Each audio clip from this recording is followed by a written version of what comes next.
ನಮಸ್ಕಾರ ಸ್ನೇಹಿತರೆ, KS4U ಕ್ಲಾಸಸ್ಗೆ ಸ್ವಾಗತ. ಇವತ್ತು ನಾನು ಪ್ರಥಮ BA ಮತ್ತು BCom ನವರಿಗೆ ಕನ್ನಡದ ಇಂಪಾರ್ಟೆಂಟ್ ಆದ ಒಂದು ಟಾಪಿಕ್ ಬಗ್ಗೆ ಕ್ಲಾಸ್ ಅನ್ನು ತಗೊಳ್ತೇನೆ, ಅಥವಾ ಅದರ ಒಂದು ಟಾಪಿಕ್ ಬಗ್ಗೆ ಸರಳವಾಗಿ ಅದನ್ನ ಎಕ್ಸ್ಪ್ಲೇನ್ ಮಾಡ್ತಾ ಹೋಗ್ತೇನೆ. ಸೊ ಅದು ಟಾಪಿಕ್ ಯಾವ್ದಪ್ಪ ಅಂತಂದ್ರೆ, ಅದಕ್ಕೂ ಮೊದಲು ಹೊಸಗನ್ನಡ ಕವಿತೆಗಳು ಮತ್ತೆ ನಾಟಕ ಎನ್ನುವಂತಹ ಅವಿಸ್ತರ ಭಾಗದಲ್ಲಿರುವಂತಹ ಒಂದು ಇಂಪಾರ್ಟೆಂಟ್ ಆದ ಟಾಪಿಕ್ ಇದಾಗಿರುತ್ತೆ. ಅದು ಯಾವ್ದಪ್ಪ ಅಂತಂದ್ರೆ ಟಾಪಿಕ್ KS ನರಸಿಂಹಸ್ವಾಮಿ ಅವರು ಬರೆದಿರುವಂತಹ ತುಂಗಭದ್ರೆ ಎನ್ನುವಂತಹ ಒಂದು ವಿಷಯದ ಕುರಿತಾಗಿ ನಾನು ಇವತ್ತು ಕ್ಲಾಸ್ ತಗೊಳ್ತೇನೆ. ತುಂಗಭದ್ರೆ KS ನರಸಿಂಹಸ್ವಾಮಿ ಅವರು ಬರೆದಿರುವಂತಹ ಈ ಒಂದು ಪಠ್ಯದ ಕವನದ ಕುರಿತಾಗಿ ಹೇಳುವ ಮೊದಲು ಸ್ವಲ್ಪ ಪಠ್ಯದ ಅವರ ಬಗ್ಗೆ ಕವಿ ಪರಿಚಯ ಅಥವಾ ಕವಿತೆ, ಕಥಾವಸ್ತು ಅಥವಾ ಕವನದ ಆಶಯ ಏನಿದೆ ಅದರ ಬಗ್ಗೆ ಸ್ವಲ್ಪ ನಾನು ಎಕ್ಸ್ಪ್ಲೇನ್ ಮಾಡ್ತೇನೆ. ನಿಮ್ಗೆ ಎಕ್ಸಾಮ್ ಯಾವುದೇ ಒಂದು ಜಾಸ್ತಿ ಸಂದರ್ಭ ಸಹಿತ ವಿವರಿಸಿ ಅಂತ ಬಂದಾಗ ನೀವು ಆ ಒಂದು ಯಾವ್ದಾದ್ರು ಹೀಗೆ ಒಂದು ಪ್ಯಾರಾಗ್ರಾಫ್ ಅನ್ನ ಕೊಡ್ತಾರೆ, ನಿಮ್ಗೆ ಇದನ್ನ ಸಂದರ್ಭ ಸಹಿತ ವಿವರಿಸಿ ಅಂತ ಕೇಳ್ತಾರೆ. ಆಗ ನೀವ್ ಏನ್ ಮಾಡ್ಬೇಕಾಗತ್ತಪ್ಪ ಅಂತಂದ್ರೆ, ನೀವು ಆ ಪಠ್ಯ ಕವನವನ್ನ ಬರ್ದವರು, ಕವಿ ಯಾರು ಬರ್ದ್ರು ಅದರದೊಂದು ಬರ್ದು ನಂತರ ನೀವು ಸಾರಾಂಶಕ್ಕೆ ಹೋಗ್ಬೇಕಾಗತ್ತೆ. ಈ ಒಂದು ವಿಷಯವನ್ನ ನಾವು ಕವಿ ಅಂದ್ರೆ ತುಂಗಭದ್ರೆ ಎನ್ನುವಂತ ಕವನದಿಂದ KS ನರಸಿಂಹಸ್ವಾಮಿ ಅವರು ಬರೆದುವಂತಹ ಒಂದು ಈ ತುಂಗಭದ್ರೆ ಎನ್ನುವಂತಹ ಕವನದಿಂದ ಆರಿಸಲಾಗಿದೆ ಅಂತ ಬರೀಲಿಕ್ಕಾದ್ರೂ ನಿಮ್ಗೆ ಅದು ಕವಿ ಯಾರು ಅಥವಾ ಕವಿ ಪರಿಚಯ ಸ್ವಲ್ಪ ಆದ್ರೂ ಬೇಕಾಗುತ್ತೆ ಸ್ನೇಹಿತರೆ. ಆದ ಕಾರಣ ಕವಿ ಪರಿಚಯವನ್ನ ಫಸ್ಟ್ ಸ್ವಲ್ಪ ಮಾಡ್ಕೊಳ್ಳೋಣ.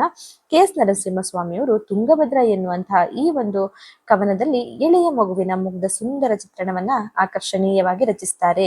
ಮಗುವಿನ ಚಲನವಲನ, ಹಾವಭಾವ, ಶಾರೀರಿಕ ಲಕ್ಷಣ ಬಣ್ಣಿಸುವುದರ ಜೊತೆಗೆ ಕೌಟುಂಬಿಕ ಚಿತ್ರಣವನ್ನ 1 ವರ್ಷದ ಮಗು ತುಂಗಭದ್ರೆಯನ್ನ ಕೇಂದ್ರವಾಗಿಟ್ಕೊಂಡು ತುಂಬಾ ಚೆನ್ನಾಗಿ ಅಭಿವ್ಯಕ್ತಿಪಡಿಸಿದ್ದಾರೆ. ಇನ್ನು KS ನರಸಿಂಹಸ್ವಾಮಿ ಅವರು ನವೋದಯ ನವ್ಯ ಮಾರ್ಗಗಳ ಎರಡರ ಸತ್ವವನ್ನ ಮೈಗೂಡಿಸಿಕೊಂಡಿದ್ದಾರೆ. ಅಂದ್ರೆ ನವೋದಯ ಹಳೆಯ ಮತ್ತೆ ಹೊಸದ್ದು ಎರಡು ಸತ್ವಗಳನ್ನ ಅವರು ಮೈಗೂಡಿಸಿಕೊಂಡಿದ್ದಾರೆ. ಕನ್ನಡ ಸಾಹಿತ್ಯದ ವಿವಿಧ ಪ್ರಕಾರಗಳಲ್ಲಿ ಕೃಷಿ ಮಾಡಿರುವ ಇವರು, ಕೃಷಿ ಅಂದ್ರೆ ಅರ್ಥ ಮಾಡ್ಕೊಂಡಿರುವ ಅಥವಾ ತುಂಬಾ ಅದನ್ನ ಅಧ್ಯಯನ ಮಾಡಿರುವಂತಹ ಇವರ ಕವನಗಳು ಕೂಡ ವಿಶೇಷವಾಗಿ ಜನಪ್ರಿಯವಾಗಿವೆ. ಮುಖ್ಯವಾಗಿ ಮೈಸೂರು ಮಲ್ಲಿಗೆ, ನಮ್ಗೆ ಈಗಾಗಲೇ ಗೊತ್ತು ಮೈಸೂರು ಮಲ್ಲಿಗೆ ಎನ್ನುವಂತಹ ಕೃತಿಯ ಬಗ್ಗೆ ತುಂಬಾ ಫೇಮಸ್. KS ನರಸಿಂಹಸ್ವಾಮಿ ಅವರ ಮೈಸೂರು ಮಲ್ಲಿಗೆ ಎನ್ನುವಂಥದ್ದು ತುಂಬಾ ಫೇಮಸ್ ಆದ ಒಂದು ಕೃತಿಯಾಗಿರುತ್ತೆ. 10 ಮುದ್ರಣಗಳನ್ನ ಕಂಡು ಜನಮಾನಸದಲ್ಲಿ ಅಚ್ಚಳಿಯದೆ ಉಳಿದಿದೆ ಈ ಒಂದು ಮೈಸೂರು ಮಲ್ಲಿಗೆ ಎನ್ನುವಂಥದ್ದು. ಇದು ಕೂಡ KS ನರಸಿಂಹಸ್ವಾಮಿ ಅವರು ಬರೆದಿರುವಂತಹದ್ದು. ಪ್ರಸ್ತುತ ತುಂಗಭದ್ರೆ ಕವನದಲ್ಲಿ ದೀಪದ ಮಲ್ಲಿ ಕವನ ಸಂಕಲನದಿಂದ ಇದನ್ನ ಆಯ್ದುಕೊಳ್ಳಲಾಗಿದೆ. ದೀಪದ ಮಲ್ಲಿ ಎನ್ನುವಂತಹ ಕವನ ಸಂಕಲನದಿಂದ ಈ ತುಂಗಭದ್ರೆ ಎನ್ನುವಂತಹ ಒಂದು ಕೃತಿಯನ್ನ ಆಯ್ದುಕೊಳ್ಳಲಾಗಿದೆ. ಸೊ ಒಂದು ಯಾವಾಗ್ಲೂ ನಿಮ್ಗೆ ಸಮ್ಮರಿ ಅಂತ ಕೇಳಿದಾಗ, ಸಾರಾಂಶವನ್ನ ಬರೆಯಿರಿ, ಸಂದರ್ಭ ಸಹಿತ ಬರೆಯಿರಿ ಅಂದಾಗ ನೀವು ಈ ಒಂದು ಪ್ಯಾರಾಗ್ರಾಫ್, ಈ ಒಂದು ಭಾಗವನ್ನ ನಾವು KS ನರಸಿಂಹಸ್ವಾಮಿ ಅವರು ಬರೆದಿರುವಂತಹ ದೀಪದ ಮಲ್ಲಿ ಕವನ ಸಂಕಲನದಿಂದ ಆಯ್ದ ತುಂಗಭದ್ರೆ ಎನ್ನುವಂತಹ ಒಂದು ಪಠ್ಯ ಕವನದಿಂದ ಆಯ್ದುಕೊಳ್ಳಲಾಗಿದೆ ಅನ್ನೋದನ್ನ ಫಸ್ಟಿಗೆ ನೀವು ಬರೀ. ಇನ್ನು ಈ ಕವನದ ವಸ್ತು ಯಾವ್ದಪ್ಪ ಅಂತಂದ್ರೆ, ಅಥವಾ ಕವನಕ್ಕೆ ಬೇಕಾಗಿರುವಂತಹ ಒಂದು ಯಾವ ವಸ್ತುವಿನ ಮೇಲೆ ಇದನ್ನ ಬರ್ದಿದ್ದಾರೆ ಅಂತ ಹೇಳುದಾದ್ರೆ, ತುಂಗಭದ್ರೆ ಕವನದಲ್ಲಿ ಪ್ರಮುಖವಾಗಿ 1 ವರ್ಷದ ಎಳೆಯ ಮಗುವಿನ ಹಾವಭಾವ ಮತ್ತೆ ಚಲನವಲನ, ಶಾರೀರಿಕ ಲಕ್ಷಣ ಅದನ್ನ ಕವಿಯಲ್ಲಿ ತುಂಬಾ ಸೊಗಸಾಗಿ ಚಿತ್ರಿಸ್ತಾರೆ. ಮತ್ತೆ ಸಾಂಸಾರಿಕ ಬದುಕಿನಲ್ಲಿ ತಂದೆ ತಾಯಿ ನಡುವೆ ಮಗು ಸಂತೋಷದ ಚಿಲುಮೆಯಾಗಿ ಮೂಡಿ ಬಂದ ಬಗೆಯನ್ನು ಕೂಡ ಇಲ್ಲಿ ವಿವರಿಸ್ತಾರೆ. ತುಂಗಭದ್ರೆಯ ಆರೋಗ್ಯದ ಸೂಕ್ಷ್ಮತೆ, ಅಧಿಕಾರ, ಧೈರ್ಯ, ಮುಗ್ಧತೆ ಇದೆಲ್ಲವೂ ಕೂಡ ಈ ಒಂದು ಕವನದಲ್ಲಿರುತ್ತೆ. ಅಂದ್ರೆ ಒಂದು ಮಗುವಿನ ಬಗ್ಗೆ, ಒಂದು ಅವಳು ಬೆಳೆಯುವ ರೀತಿ, ಅವಳಿಗಿರುವ ಧೈರ್ಯ, ಅವಳಿಗೆ ಬದುಕಿಗೆ ಎಷ್ಟು ಇಂಪಾರ್ಟೆಂಟ್ ಆಗಿರ್ತಾಳೆ ಅದನ್ನೆಲ್ಲ ಕುರಿತು ಈ ಒಂದು ಕವನದಲ್ಲಿ ಕವಿ ಬರೀತಿರ್ತಾರೆ. ಸೊ ಈ ಕವನದ ಆಶಯವನ್ನ ನೋಡೋದಾದ್ರೆ, ಈ ಕವನದಲ್ಲಿ 1 ವರ್ಷದ ಮಗುವಾದ ತುಂಗಭದ್ರೆ ಕೇಂದ್ರ ಬಿಂದುವಾಗಿರ್ತಾಳೆ ಅಥವಾ ಸೆಂಟರ್ ಆಫ್ ಅಟ್ರಾಕ್ಷನ್ ಅವಳೇ ಆಗಿರ್ತಾಳೆ. ಈ ಒಂದು ಕವನದ್ದು ಇವಳ ಆರೋಗ್ಯದ ಸೂಕ್ಷ್ಮತೆ, ತಂದೆ ತಾಯಿಗಳ ಜೊತೆ ನಡೆದುಕೊಳ್ಳುವ ರೀತಿ ನೀತಿ, ಅವಳಿಗಿರುವಂತಹ ಧೈರ್ಯ, ಮುಗ್ಧತೆ ಮತ್ತೆ ವಯೋಮಾನಕ್ಕನುಸಾರವಾಗಿ ಅದು ಪ್ರತಿಬಿಂಬಿತವಾಗಿರ್ತದೆ. ಕೌಟುಂಬಿಕ ಜೀವನದಲ್ಲಿ ಏನೇ ಎಡರು ತೊಡರುಗಳಿದ್ರು ಮಗುವಿನಿಂದ ಎಲ್ಲ ಶಮನವಾಗುತ್ತದೆ. ಇವರ ಕುಟುಂಬದಲ್ಲಿ ತುಂಗಭದ್ರೆ ಸಂತೋಷದ ಮತ್ತೆ ಧೈರ್ಯದ ಚಿಲುಮೆಯಾಗಿ ಮೂಡಿಬಂದಿರುವ ಬಗೆಯನ್ನ ಇಲ್ಲಿ ಕವಿ ಹೇಳ್ತಾರೆ. ಇದಿಷ್ಟು ಕೂಡ ಒಂದು ಕವಿ ಪರಿಚಯ ಆಯ್ತು, ಮತ್ತೆ ಕವನದ ವಸ್ತು, ಮತ್ತೆ ಅದರದ್ದು ಕವನದ ಆಶಯ ಆಯ್ತು. ಈಗ ನಾವು ಕವನದ ವಿಶ್ಲೇಷಣೆಯನ್ನ ಮಾಡೋಣ. ಅಂದ್ರೆ ಈ ತುಂಗಭದ್ರ ಅನ್ನುವಂತ ಈ ಒಂದು ಕವನ ಏನಿದೆ ಅದರದ್ದು ಪ್ರತಿಯೊಂದು ಪ್ಯಾರಾಗ್ರಾಫ್ ಏನಿದೆ ಅದನ್ನ ವಿಶ್ಲೇಷಣೆ ಅಂತ ವಿವರಿಸ್ತಾ ಹೋಗೋಣ.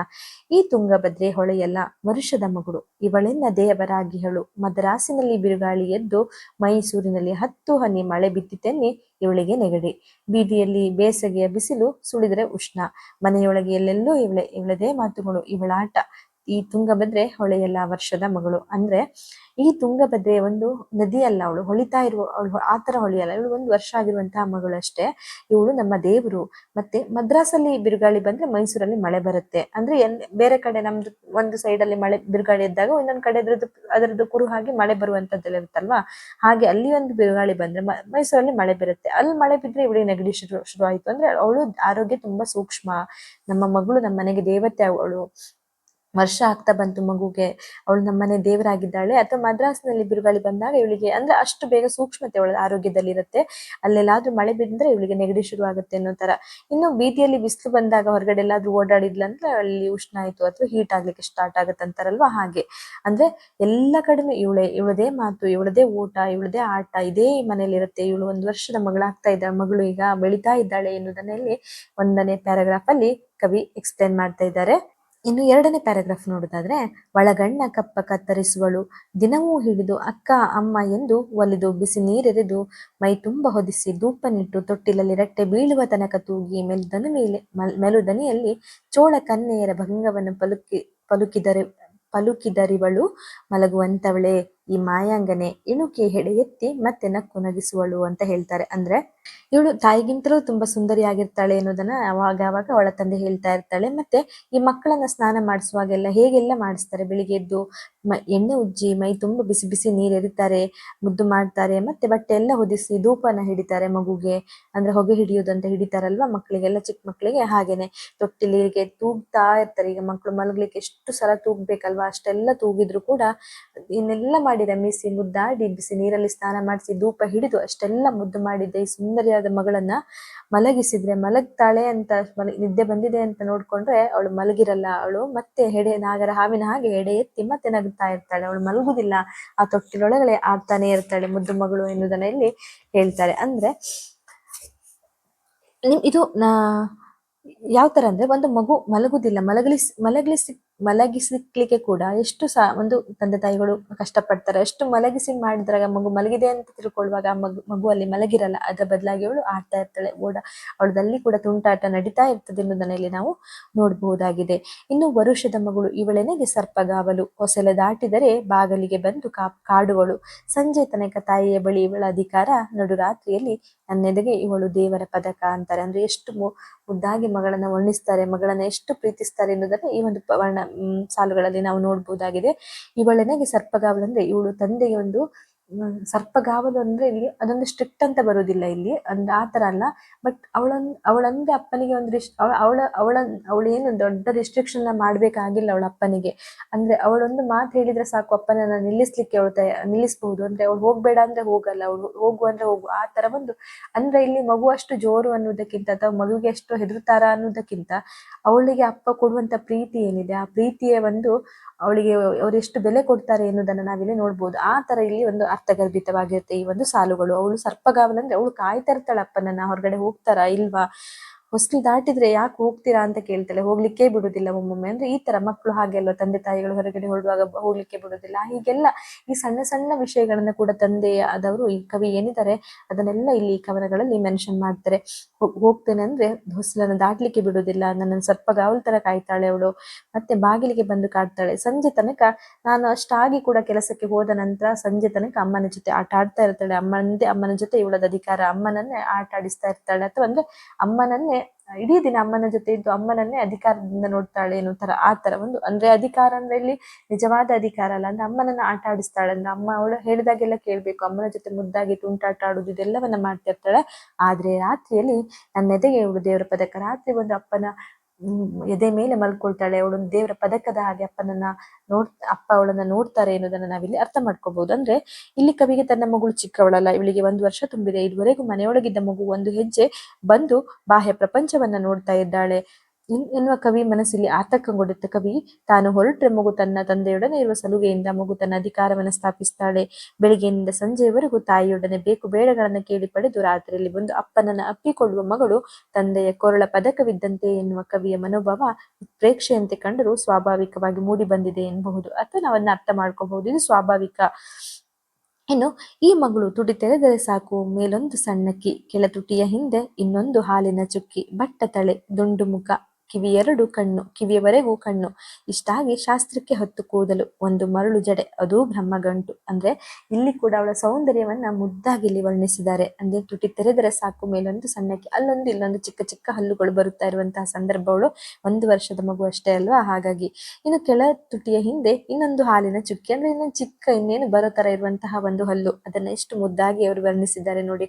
ಬಟ್ಟ ತಲೆ, ಗುಂಡಾದ ತಲೆ, ದುಂಡಾದ ಮುಖ, ಕಿವಿಯವರೆಗೆ ಬಟ್ಟಲಗಣ್ಣಿನ ಕಣ್ಣು, ಅಂದ್ರೆ ದೊಡ್ಡದಾದ ಕಿವಿ, ಚಿಕ್ಕ ಮುಖದಲ್ಲಿ ಕಾಣಿಸುವಂತ ದೊಡ್ಡದಾದ ಕಣ್ಣು, ಅದನ್ನ ಇಲ್ಲಿ ವರ್ಣಿಸಿದ್ದಾರೆ. ಇನ್ನು ಇಷ್ಟಾಗಿ ಶಾಸ್ತ್ರಕ್ಕೆ ಹತ್ತು ಕೂದಲು, ಅಂದ್ರೆ ಸ್ವಲ್ಪ ಚಿಕ್ಕ ಮಗು ಅಲ್ವಾ, ಕೂದಲಿದೆ, ಅದರಲ್ಲೂ ಒಂದು ಪುಟ್ಟ ಜಡೆ, ಅದು ಕೂಡ ಗಂಟು ಗಂಟಾಗಿದೆ, ಬ್ರಹ್ಮ ಗಂಟಿನ ಹಾಗೆ ಅಂತ ಇಲ್ಲಿ ಮುದ್ದಾಗಿ ಅವಳ ಸೌಂದರ್ಯವನ್ನ, ಮುಖವನ್ನೆಲ್ಲ ವರ್ಣಿಸಿದ್ದಾರೆ.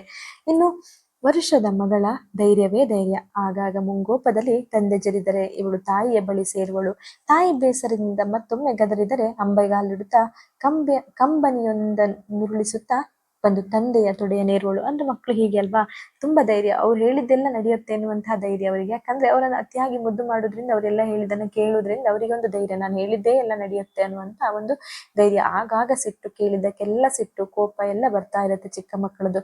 ಅಪ್ಪ ಬೈದಾಗ ಅಮ್ಮನ ಹತ್ರ ಓಡ್ತಾಳೆ, ಅಮ್ಮ ಬೈದಾಗ ಅಪ್ಪನ ಹತ್ರ ಓಡ್ತಾಳೆ, ಆ ಅಂಬೆಗಾಲನ್ನು ಇಟ್ಕೊಂಡು ಅಪ್ಪನ ತೊಡೆ ಏರಿ ಕುತ್ಕೊಂಡು ಅಮ್ಮನ ಬಗ್ಗೆ ಕಂಪ್ಲೇಂಟ್ ಮಾಡುದು, ಇದೆಲ್ಲವನ್ನ ಕೂಡ ಅವರು ತಮ್ಮ ಕವನದಲ್ಲಿ ಬರೆದಿದ್ದಾರೆ. ಇನ್ನು ನೆಕ್ಸ್ಟ್, ಸಂಸಾರ ಒಂದು ಸಾಗರ, ನಾನು ಒಂದು ದಡ, ಮೀನಾಕ್ಷಿ ಇನ್ನೊಂದು ದಡ, ನಡುವೆ ತುಂಗಭದ್ರೆಯ ಹಡಗು, ಚಂದಿರನ ಹೊತ್ತು ಓಡಾಡುವುದು, ಆ ಧೈರ್ಯ ನನಗಿಲ್ಲ, ನನ್ನಂತ ಎಷ್ಟೋ ಬಾಳಿಗೆ ಇಲ್ಲ. ಅಂದ್ರೆ ಸಂಸಾರ ಎನ್ನುವುದೇ ಒಂದು ಸಾಗರ, ನಾನು ಒಂದು ದಡ ಅಂದ್ರೆ ಕವಿಗಳು ಒಂದು ದಡದಲ್ಲಿದ್ರೆ, ಮೀನಾಕ್ಷಿ ಎನ್ನುವರು ಅಂದ್ರೆ ಕವಿಗಳ ಹೆಂಡತಿ, ಆ ತುಂಗಭದ್ರೆಯ ತಾಯಿ, ಅವರು ಇನ್ನೊಂದು ದಡ ಆಗಿರ್ತಾರೆ. ಅವರಿಬ್ಬರ ಮಧ್ಯೆ ಕೊಂಡಿಯ ಹಾಗೆ ಅಥವಾ ಸೇತುವೆಯ ಹಾಗೆ, ತುಂಗಭದ್ರೆಯ ಹಡಗಿನ ಹಾಗೆ ಆ ಕಡೆ ಈ ಕಡೆಗೆ ಚಲಿಸ್ಲಿಕ್ಕೆ ಒಂದು ಕೊಂಡಿಯ ಹಾಗೆ, ಹಡಗಿನ ಹಾಗೆ ತುಂಗಭದ್ರೆ ಇದ್ದಾಳೆ ಅನ್ನೋದನ್ನ ಇಲ್ಲಿ ಕವಿ ಹೇಳ್ತಾರೆ. ಅಂದ್ರೆ ಈ ಸಾಗರದಲ್ಲಿ ತುಂಗಭದ್ರೆ ಎಂಬ ಮಗಳು ನಾವೆಯಂತೆ ಒಂದು ದಡದಿಂದ ಮತ್ತೊಂದು ದಡಕ್ಕೆ ಸೇರಿದಾಗ ಆಗುವ ಸಂತೋಷದಂತೆ, ತಂದೆ ತಾಯಿಗಳೆಂಬ ದಡಗಳ ನಡುವೆ ತನ್ನ ತಂದೆಯ ತಾಯಿ ಮನಸ್ಸುಗಳಿಗೆ ತಂಪನೆರೆಯುವ ಬೆಳದಿಂಗಳಾಗಿ ಅಡ್ಡಾಡುತ್ತಾ ಇದ್ದಾಳೆ ತುಂಗಭದ್ರೆ ಎನ್ನುವುದನ್ನ ನಾವಿಲ್ಲಿ ನೋಡ್ಬೋದಾಗಿದೆ. ಇನ್ನು ಒಂದು ದಡ ಗದರಿದರೆ ಮತ್ತೊಂದು ದಡವಿಹುದು, ಅಲ್ಲಿ ತಂಗಿದರೆ ಜೀವಕ್ಕೆ ಮಂಗಳವೆನಿಸುವ ಒಂದು ನಂಬಿಕೆಯಿಂದ, ಈ ಜೀವ ಬೆಳಕಾಗಿ ಮುನ್ನುಗ್ಗದೆಯೇ ನಿಂತು ಬಿಟ್ಟ ದಡ ಬಲು ದೂರವೆಂದು ತಂಗಲು, ಮುಂದೆ ಇನ್ನೊಂದು ದಡವಿಹುದು ಇಲ್ಲವೋ ಎನ್ನುವುದೊಂದು ಸಂಶಯದ ಮುಳ್ಳಿಡಿದ ಕಾಡುದಾರಿಗೆ ಬಿದ್ದು ದಿಕ್ಕೆಟ್ಟುವುದು. ಅಂದ್ರೆ ಈ ಕಾವ್ಯ ಭಾಗದಲ್ಲಿ ಕವಿಯ ಮನಸ್ಸು ಮಕ್ಕಳನ್ನ ಗದರಿಸುವುದು ತಂದೆ ತಾಯಿಯ ಸಹಜ ಸ್ವಭಾವ. ಅದೇ ರೀತಿ ತುಂಗಭದ್ರೆಯನ್ನ ಗದರಿಸಿದರೆ ತಾಯಿ ಎಂಬ ದಡವನ್ನ ಸೇರಿಕೊಳ್ತಾಳೆ. ಅಂದ್ರೆ ಅಪ್ಪ ಬೈದಾಗ ತಂದೆ ಬೈದಾಗ ತಾಯಿ ಹತ್ರ ಹೋಗ್ತಾಳೆ, ಅಲ್ಲಿ ಮಗುವಿನ ಮನಸ್ಸಿಗೆ ಒಂಥರ ನೆಮ್ಮದಿ, ಸಾಂತ್ವನ ಸಿಗುತ್ತೆ ಎನ್ನುವುದನ್ನ ನಾವಿಲ್ಲಿ ಅರ್ಥ ಮಾಡ್ಕೋಬಹುದು. ಅದೇ ಕ್ಷಣ ತಾಯಿಯ ಮಡಿಲು ಸೇರಿದಾಗ ಎಲ್ಲವೂ ಮಂಗಳ ಅನ್ನುವಂತಹ ಫೀಲ್ ಮಗುಗೆ ಸಿಗುತ್ತೆ, ಅಥವಾ ಎಲ್ಲವೂ ಸೇಫ್ ಆಗಿದ್ದೀನಿ ನಾನು ಅನ್ನುವಂತಹ ಭಾವ ಒಳಗಾಗುತ್ತೆ. ಇನ್ನು ಹಿಂದು ಮುಂದೆ ಆಲೋಚನೆ ಮಾಡುವ ಮನಸ್ಥಿತಿ ಇಲ್ಲದ ಆ ಮಗು ತನ್ನ ತಂದೆಯಿಂದ ತಾಯಿಯೆಡೆಗೆ ಹೋಗುವಾಗ ವಲ್ಲದ ಮನಸ್ಸಿನಿಂದ ಮುಂದೆ ಸಾಗಿ ತಾನು ತಂಗಲು ಮತ್ತೊಂದು ದಡವಿಹುದು ಮುಂದೆ ಬರ್ತಾಳೆ.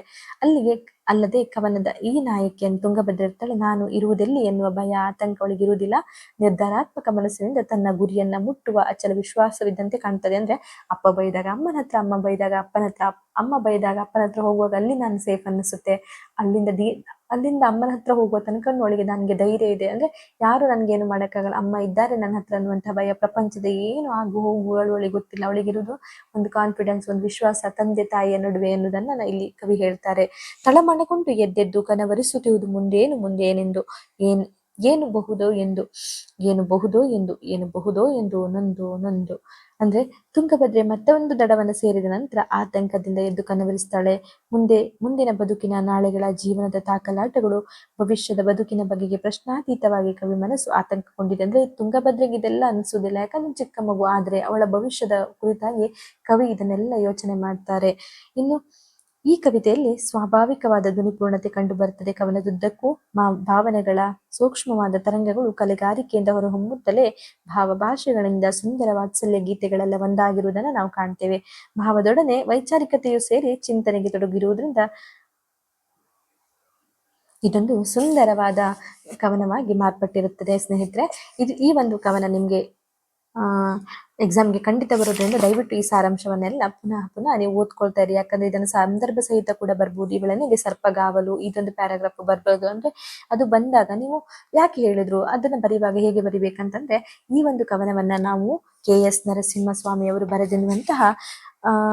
ಬರೆದಿರುವಂತಹ ದೀಪದ ಮಲ್ಲಿ ಕವನ ಸಂಕಲನದಿಂದ ಆಯ್ದು ತುಂಗಭದ್ರೆ ಎನ್ನುವಂತಹ ಒಂದು ಕವನದಿಂದ ಆಯ್ದುಕೊಳ್ಳಲಾಗಿದೆ ಅಂತ ಫಸ್ಟ್ ಬರಿಬೇಕು. ಆಮೇಲೆ ಕವಿಗಳು ಅಂದ್ರೆ ಆ ಮಗಳನ್ನ ವರ್ಣಿಸುತ್ತಾ ಅವರಿಗಿರುವಂತಹ ವರ್ಷದ ಮಗುವನ್ನ ವರ್ಣಿಸುತ್ತಾ ಅವಳ ಹಾವಭಾವಗಳು, ಅವಳ ತುಂಟಾಟಗಳನ್ನ ವರ್ಣಿಸುತ್ತಾ ಈಗ ಹೇಳ್ತಾರೆ ಎನ್ನುವುದನ್ನ ಸಂಕ್ಷಿಪ್ತವಾಗಿ ಅಂದ್ರೆ ಆ ವಿಷಯ ಏನಿದೆ ಆ ಟಾಪಿಕ್ಗೆ ಸಂಬಂಧಪಟ್ಟಾಗೆ ಕಂಪ್ಲೀಟ್ ಆಗಿ ಬರಿಬೇಕು. ಸೊ ಈ ಕವನದಲ್ಲಿ ಏನಿರುತ್ತೆ, ಫಸ್ಟ್ ತುಂಗಭದ್ರೆ ವರ್ಷದ ಮಗಳು, ಅವಳು ದೇವರಾಗಿದ್ದಾಳೆ, ಅವಳಿಗೆ ಆರೋಗ್ಯ ಎಷ್ಟು ಸೂಕ್ಷ್ಮ ಇದೆ ಅದನ್ನೆಲ್ಲ ಬರೀತಾರೆ. ಮತ್ತೆ ಅವಳ ಜೀವನಕ್ಕೆ ಎಷ್ಟು ಇಂಪಾರ್ಟೆಂಟ್ ಆಗಿದ್ದಾಳೆ, ಅವಳು ಬಂದ ಮೇಲೆ ಜೀವನ ಹೇಗೆಲ್ಲ ಬದಲಾಯಿತು, ಅಥವಾ ಅವಳು ನಮ್ಮ ನಡುವೆ ಹೇಗೆ ಕೊಂಡೆ ಆಗಿದ್ದಾಳೆ ಅದನ್ನೆಲ್ಲವನ್ನ ಇಲ್ಲಿ ಬರೀತಾರೆ. ಮತ್ತೆ ಅವಳು ಮಲಗುವ ಸನ್ನಿವೇಶ ಏನಿರುತ್ತೆ ಅಷ್ಟೆಲ್ಲ ಎಣ್ಣೆ ಹಚ್ಚಿ ಮೈಗೆ ಬಿಸಿ ನೀರೆರೆದು ಮೈ ತುಂಬಾ ಹೊತ್ತಿಸಿ ಧೂಪವನ್ನಿಟ್ಟು ತಟ್ಟಿಲನ್ನ ರಟ್ಟೆ ನೋವು ಆಗುವ ತನಕ ತೊಟ್ಟಿಲನ್ನು ತೂಗಿದ್ರು ಕೂಡ ಅವಳು ಮಲಗಲ್ಲ. ಮಲಗಿದಾಳೆ ಅಂತ ನೋಡಿದಾಗ ಅವಳು ನಾಗರಹಾವಿನ ಹೆಡೆ ಎತ್ತಿದ ಹಾಗೆಯೇ ತಲೆ ಎತ್ತಿ ಮತ್ತೆ ನಗಾಡ್ತಾಳೆ ಅನ್ನೋದನ್ನ ಇಲ್ಲಿ ಬರ್ದಿದ್ದಾರೆ. ಅವಳಿಗೆ ಅಪ್ಪನಿಗೆ ಹೊರಗೆ ಹೊಸಲು ದಾಟಿ ಹೋಗ್ಲಿಕ್ಕೆ ಬಿಡುವುದಿಲ್ಲ, ಸರ್ಪಗಾವಲು ಹಾಗೆ ಇರ್ತಾಳೆ, ಕೆಲಸಕ್ಕೆ ಹೋಗುವಾಗ ಕಾಡ್ತಾಳೆ ಮನಸ್ಸಿಗೆ, ಸಂಜೆ ತನಕ ತಾಯಿ ಜೊತೆ ಆಟ ಆಡ್ತಾ ಅಧಿಕಾರ ಚಲಾಯಿಸ್ತಾ ಇದ್ರೆ ರಾತ್ರಿ ನನ್ನ ಎದೆ ಮೇಲೆ ಮಲ್ಕೊಂಡು ನನಗೆ ಪದಕದ ಹಾಗೆ ಇರ್ತಾಳೆ ಈ ಮಗಳು ಅಂತ ಹೇಳ್ತಾರೆ. ತುಟಿ ತೆರೆದ್ರೆ ಅವಳ ಒಂದು ಮುಖ ಭಾವ ಏನಿದೆ ಅದಕ್ಕೋಸ್ಕರ ಒಂದು ಬರೀತಾರೆ ಒಂದು ಪ್ಯಾರಾಗ್ರಾಫ್ ಅನ್ನ. ಅಂದ್ರೆ ಅವಳು ಸುಂದರ ಚಿಕ್ಕ ಮಗುವಿನ ಪುಟ್ಟ ಮುಖವನ್ನ ಬರೀತಾ ಇರ್ತಾರೆ ಇಲ್ಲಿ. ಅಂದ್ರೆ ಅವಳಿಗಿರುವಂತಹ ಹಾಲು ಹಲ್ಲುಗಳ ಬಗ್ಗೆ ಬರೀತಾರೆ, ಮುಖ, ಕಿವಿ, ಕಣ್ಣು ಇದ್ರೆಲ್ಲರನ್ನ ಬರೀತಾರೆ. ಹಾಗೇನೆ ಅವಳ ಮುದ್ದಾದ ಕೂದಲು ಇರುವಂತಹ ಶಾಸ್ತ್ರಕ್ಕಿರುವಂತಹ 10 ಕೂದಲು, ಅದರಲ್ಲೂ ಮರಳು ಜಡೆ, ಮತ್ತೆ ಅದು ಕೂಡ ಬ್ರಹ್ಮಗಂಟು ಅಂತ ಇಲ್ಲಿ ಹಾಸ್ಯಾಸ್ಪದವಾಗಿ ಮಗುವಿನ ಮುಖವನ್ನ ವರ್ಣಿಸ್ತಾರೆ, ಅವಳ ಅಂದವನ್ನ ವರ್ಣಿಸ್ತಾರೆ. ಮತ್ತೆ ಅವಳ ಧೈರ್ಯ, ಮುಂಗೋಪ, ತಂದೆ ತಾಯಿ ಜೊತೆಗೆ ಆಚೆ ಈಚೆ ಓಡಾಡ್ಕೊಂಡು ಬದುಕುವಂತ ರೀತಿಯನ್ನ ವರ್ಣಿಸ್ತಾರೆ. ಹಾಗೇನೆ ಸಂಸಾರ ಎನ್ನುವಂತಹ ಸಾಗರದಲ್ಲಿ ನಾನೊಂದು ದಡ ಆದ್ರೆ ಹೆಂಡತಿ ಮೀನಾಕ್ಷಿ ಇನ್ನೊಂದು ದಡ, ನಮ್ಮ ನಡುವೆ ಕೊಂಡಿಯ ಹಾಗೆ ನಮ್ಮ ಮಗಳಿದ್ದಾಳೆ ಎನ್ನುವುದನ್ನ ಇಲ್ಲಿ ಬರೀತಾರೆ. ಮತ್ತೆ ಅವಳಿಗೆ ಪ್ರಪಂಚದ ಆಗು ಹೋಗುಗಳು, ಅಲ್ಲಿರುವಂತಹ ನೋವು ನುರಿತಗಳೇನು ಇಲ್ಲ, ಎಲ್ಲಿಂದ ನೋವಾದ್ರೆ ತಾಯಿ ಜೊತೆ ನೋವಾದ್ರೆ ತಂದೆ ಹತ್ರ ಓಡಿ ಬರ್ತಾಳೆ, ಅದೊಂದು ಆತ್ಮವಿಶ್ವಾಸ ಧೈರ್ಯದಿಂದ. ತಂದೆ ಕಡೆ ನೋವಾದ್ರೆ ತಾಯಿ ಹತ್ರ ಓಡಿ ಬರ್ತಾಳೆ, ಪ್ರಪಂಚದ ಆಗು ಹೋಗುಗಳು ನೋವು ನಲಿಗಳು ಯಾವ ಧೈರ್ಯವಿಲ್ಲದವಳು ಧೈರ್ಯಶಾಲಿ ಅಂತ ಕಾಣ್ತಾಳೆ ಎನ್ನುವುದನ್ನ ಇಲ್ಲಿ ಕವಿ ಬರೀತಾರೆ. ಇನ್ನು ಕೊನೆಯ ಸಾಲಿನಲ್ಲಿ ಕವಿ ತಮ್ಮ ಆತಂಕವನ್ನ ವರ್ಣಿಸ್ತಾರೆ. ಅಂದ್ರೆ ಅಲ್ಲಿ ಅಷ್ಟು ಚಿಕ್ಕ ಮಗುಗೆ ಏನು ತಳಮಳ ಇರುವುದಿಲ್ಲ ಅಥವಾ ಏನು ಕನವರಿಸ್ತಾರೆ ಮಕ್ಕಳು, ಚಿಕ್ಕ ಮಕ್ಕಳು, ಆದ್ರೆ ಕನವರಿಕೆ ಎಲ್ಲ ಅವಳ ಪ್ರತಿ ಕನವರಿಕೆಯಲ್ಲೂ ಅಲ್ಲಿ ಕವಿ ಆತಂಕಗೊಳ್ತಾರೆ. ಒಂದು ದಡವನ್ನ ಸೇರಿದ ನಂತರ ಮತ್ತೊಂದು ದಡವನ್ನ ಹೇಗೆ ಅಂದ್ರೆ ಇದೆಲ್ಲ ಕವಿಯ ಒಂದು ಕಲ್ಪನೆ ಆಗಿರ್ತದೆ.